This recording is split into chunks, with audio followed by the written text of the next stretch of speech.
Friends, welcome to Flying Nins. ഇന്ന് നമ്മൾ കാണാൻ പോകുന്നത് ക്ലോക്ക് വർക്കാണ്. അപ്പോൾ നമുക്ക് വീഡിയോയിലേക്ക് കിടക്കാം. അതിന് ഞാൻ ആവശ്യമായിട്ട് എടുത്തിരിക്കുന്നത് ഒരു കേക്ക് ബോർഡും പെയിൻറ് പിന്നെ ക്ലോക്കിൻ്റെ മെഷീനുമാണ്. ഞാൻ കുറച്ച് ദിവസം മുന്നേ വാങ്ങി വെച്ചിരുന്ന ഒരു മെഷീനായിരുന്നു. പഴയ ക്ലോക്ക് കേടായപ്പം നന്നാക്കാൻ വേണ്ടി വാങ്ങി വെച്ചതായിരുന്നു. പക്ഷെ അതിൻ്റെ അകത്ത് വെച്ചപ്പം ക്ലോക്ക് ഓടുന്നില്ല, മെഷീൻ വർക്കാവുന്നില്ലായിരുന്നു, സ്ലോ ആയിരുന്നു. അപ്പം പിന്നെ എന്തായാലും മാറ്റിയേക്കാന്ന് വിചാരിച്ച് തുടങ്ങിയതാണ്. ഇപ്പം ഇതിൻ്റെ അകത്ത് വെച്ച് സെറ്റ് ചെയ്ത ശേഷം നല്ല രീതിക്ക് ഓടുന്നുണ്ട്. എന്നാൽ പിന്നെ നമുക്ക് വീഡിയോയിലേക്ക് എൻ്റെ ഈ വീഡിയോ ലൈക്ക് ചെയ്യാനും ഷെയർ ചെയ്യാനും കമൻറ്റ് ചെയ്യാനും സബ്സ്ക്രൈബ് ചെയ്യാനും മറക്കരുതേ കൂട്ടുകാരെ.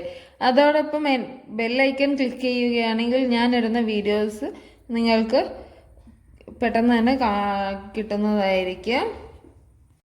ഈ വീഡിയോ ഇഷ്ടപ്പെടുകയാണെങ്കിൽ കമൻറ്റ് ബോക്സിൽ ഒരു റെഡ് ഹാർട്ട് തരാൻ മറക്കരുതേ കൂട്ടുകാരെ. നമുക്കെന്നാൽ വീഡിയോയിലേക്ക് പോവാം. അതിനായിട്ട് ഞാൻ എടുത്തിരിക്കുന്നത് ലീവ്സ് ആണ്, പച്ച ഇലകളാണ്. ആ പച്ച ഇലകളിനകത്ത് വെള്ള പെയിൻറ് പഞ്ച് ചെയ്ത് കൊടുക്കുകയാണ് ചെയ്യുന്നത്. പഞ്ച് ചെയ്തിട്ട് ആ ബ്ലാക്ക് കളർ ബോർഡിൻ്റെ മേലെ പ്രസ് ചെയ്ത് കൊടുക്കുന്നുണ്ട്.